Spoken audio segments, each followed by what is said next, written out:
when you came to New York City? Well, to really answer that question, ballroom saved my life.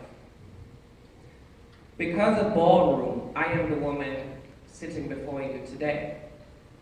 Now, in everything that we may engage or encounter in life, there is good and there is bad. But we are discerning enough to be able to decide which direction we want to go. And sometimes it's very hard to go in the direction of good.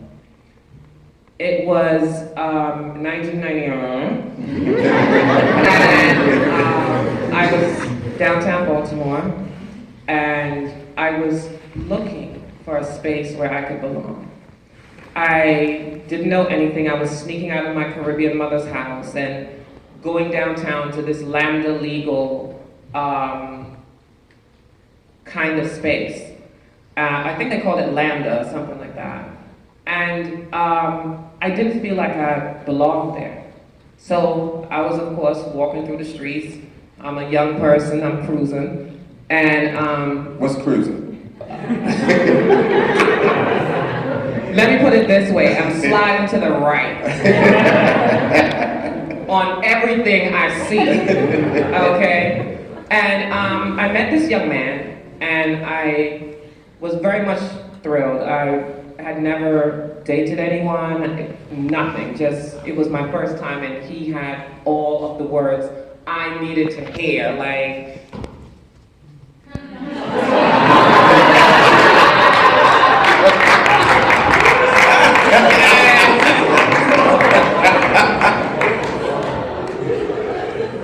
and so here come these jolly people, like not wearing labels or anything, just like coming up the block, and you could feel the energy coming in front of them.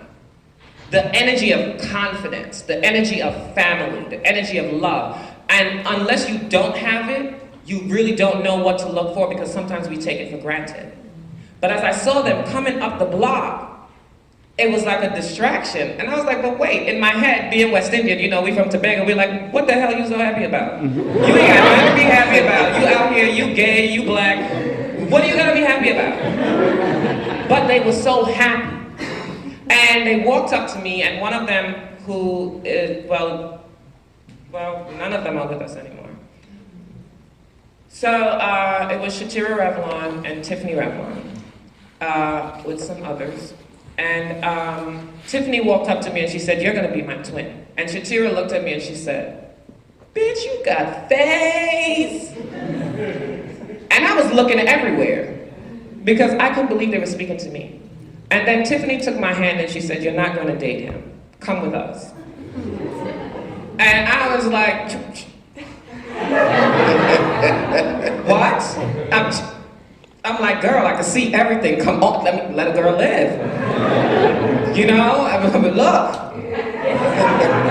But what actually happened was that was a very monumental moment in my life, because what happened was that person that I was actually trying to talk to was suffering so much internally because of being HIV infected that they felt that the only way for them to lash out was to give it back to any and everyone that they could.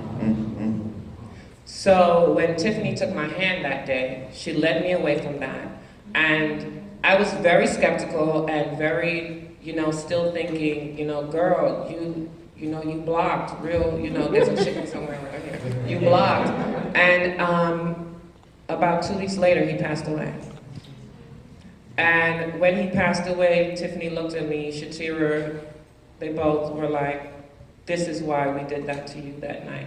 We were not trying to be ferocious or fierce to you or anything." And in that time, fierce meant bad. But they saved my life that night.